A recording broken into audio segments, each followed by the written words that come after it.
decision there by John Morant. Should have pulled it out. Butler with the move. Green, Curry, three, good! Pajemski to inbound. Shot clock at 14. Green with the ball. It's Curry off the screen. Fakes. Fires. Stuck it. He just stuck it. Timeout. Steph Curry, a.k.a. Batman, scored 15 of the Warriors' last 19. And Golden State is on to the playoffs, where they'll be the 7th seed. And led by Steph and Jimmy Butler, they'll face the Houston Rockets in round 1 of the 2025 Western Conference playoffs. Curry coming up big. He drops 37. Butler with 38. And Playoff Central Live is underway from Studio B in Atlanta with the former coach of the Phoenix Suns, Earl Watson, 3D Dennis Scott. I'm Jared Greenberg. We had ourselves a game. A 20-point lead by the Warriors evaporated, and it looked as if the Grizzlies were going to stun Golden State. Before we get to the analysis, let's get back into some of these critical plays that happened down the stretch. In addition to Steph Curry, there was a lot more that happened in the final moments of Golden State against Memphis. Here we go to go back to it. Just over a minute to go, guys. Golden State up 114 to 111. Who are they looking for, 3D? They're looking for Steph, his patience. Draymond once again with the dribble handoff. But not too many guys in this moment understanding the pump fake after picking off the dribble. Pump fake, that the guy run by, square up again, and then leave it and knock it down. Big-time shot. Now, listen, Draymond Green was massive in this game. However, Draymond would end up fouling out. This is a weird call right here, because I understand what Draymond was doing earlier, because when you look at the replay, the left hand was kind of Edie on the shoulder, but I'm guessing they're, I don't know what I'm guessing. Yeah, I just want to clarify, this is much earlier in the quarter here. Yes. This is Draymond's 5th foul. Correct. Draymond, after that Steph Curry 3 that we originally showed you, would pick up his 6th and disqualifying foul. So without Draymond here, the Warriors turn it over. They had some big turnovers. Pajemski looks like he got a clean block on Pippen. They call the foul on Pajemski there. But it starts with the turnover. Turnovers there. Jimmy Butler's done a great job attacking the paint. I don't see this D3 at the end. Yes. This is game-changing potentially, but Golden State, being the champions they are, fought through it. All right, so Pajemski called for the foul, 3-point game. Curry, the floater, no. And then now, a foul on Looney, who maybe or maybe not hit Edie, which pushed the ball out. Watch Looney come in and hit Edie, which caused the ball to go out. This contact in the paint, Yep. this is play in, play through that. I didn't see a call either, but. So Edie hits free throws. It's now a 3-point game. Memphis used their last timeout to draw up this play. A 5-second count.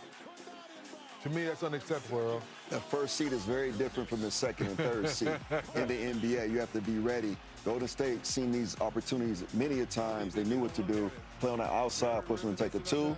They did a great job denying. Now they'll look at it as Aldama could not get the ball in. I thought it was wild. Steph Curry usually comes out in those situations if it's defense only. The issue was, I guess, there was no timeouts to get him back in the game if they needed him back in the game. But he is guarding the ball there. And the fact that Memphis couldn't get the ball in kind of shades of the Final Four, right, where Houston couldn't get a shot off last possession. Same sort of scenario here. Yeah, you understand, as a head coach, when you get into that position, you talk about in-the-game scenarios. Those are difficult, and you try to practice those every day. Sometimes down 2, down 3, underside, whatever it may be, you have to be creative in that aspect and let the players know they're comfortable in that space. Unfortunately, he didn't get it off. He's a young coach, his first time coaching. That's going to haunt him for a while. He's going to come back ready for the next game. And that haunt is no sleep tonight, because those small details, Jared, as you know, is you got to get the ball in bounds. And then hopefully you get some type of attempt. So that 5-second call really, deflates you now at that point in the ball game. Now, to your point, how do you respond now to get ready for the next game? So Memphis now still has one more opportunity. They have a long cross-country flight from San Francisco to Memphis where they'll get home at some point tomorrow. They'll watch Dallas play Sacramento. The winner of the Kings and Mavs will then go to Memphis to play Friday night. The winner of that game will have the right to take on Oklahoma City in the first round. So a daunting task here for Memphis. They'll get one more opportunity. But let's talk about this Warriors team. And again, we're going to get you back out to Chase Center. We're going to hear from both head coaches. I'm sure Thomas Isalo is going to address that last play. We'll hear from the players. I'm sure we'll hear from John Morant, who was dealing with that ankle injury. He had 22.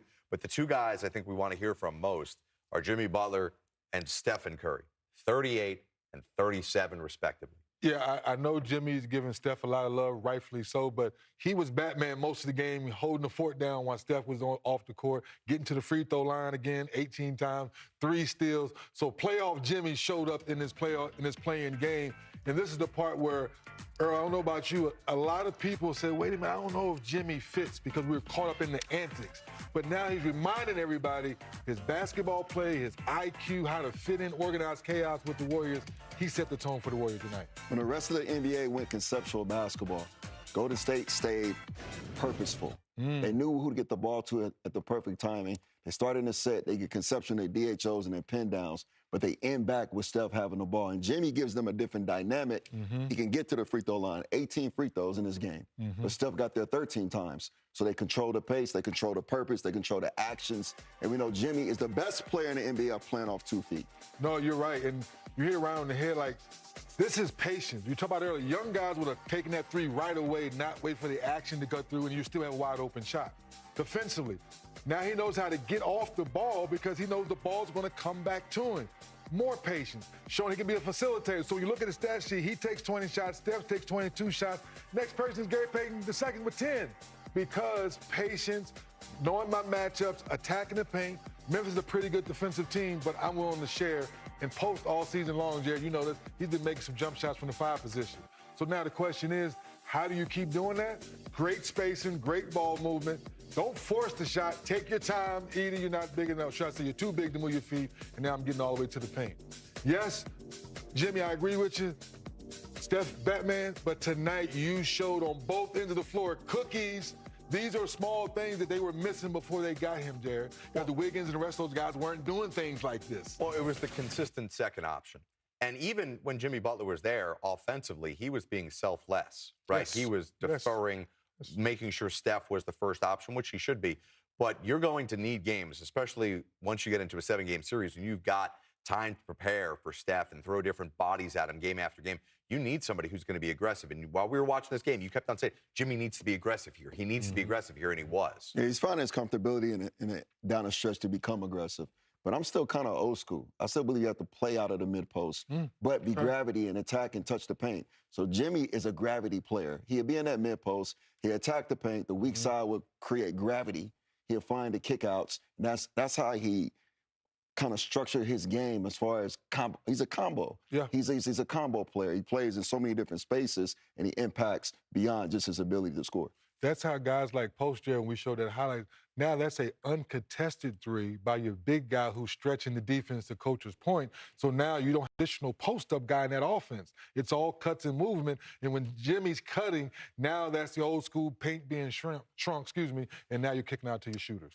I think another aspect of this game that was very evident, Thomas Isalo, the head coach of the Memphis Grizzlies, was going to stick to his guns and be big this game. And we know the Warriors' biggest concern heading into any series, especially in the Western Conference, is can they play with all these big teams because the Warriors are so undersized. Well, guess what? They got their butts kicked on the rebounding, on the glass, but they showed they could stick to who they were. What did you learn? And now listen, Zach Edey's different than Alperen Şengün. I get that. It's going to be a different beast. But what did you learn about the Warriors tonight when they stayed small as the Grizzlies stayed big? It's simple. Like I said when it first started, Golden State has a way to beat you besides the three-point line now. Jimmy provides them an opportunity to play in the paint, get to the free throw line. Steph can follow that up with his attacks vertically to the rim, and they cut you slowly like they used to do in the early 2000s. They always said the best players get there 10-plus times. Jimmy got there 18 times. Steph got there 13 times. And, Jared, to your point, 50 to 39 on the glass, but the Golden State Warriors still got 13 offensive rebounds versus Memphis 16, so only a 3-rebound differential. But totally, to your question, that will be a bigger concern for the Warriors, but you worry about that then. I look for Steve to figure out a way to kind of neutralize Şengün when you get there. By the way, it's just come out hot off the presses or into our email box. Warriors, Rockets, Game 1, Sunday on TNT. Ooh, 9:30 Eastern. How about that? Ooh, we got to stay up late. How about that? It's a nice little starter for TNT Sunday at 9:30. Let's go back and hear from Thomas Isalo, just named head coach, interim head coach over the last 2 weeks here. 5-second call. Biggest question to be answered. Let's go back and see if he gets that question.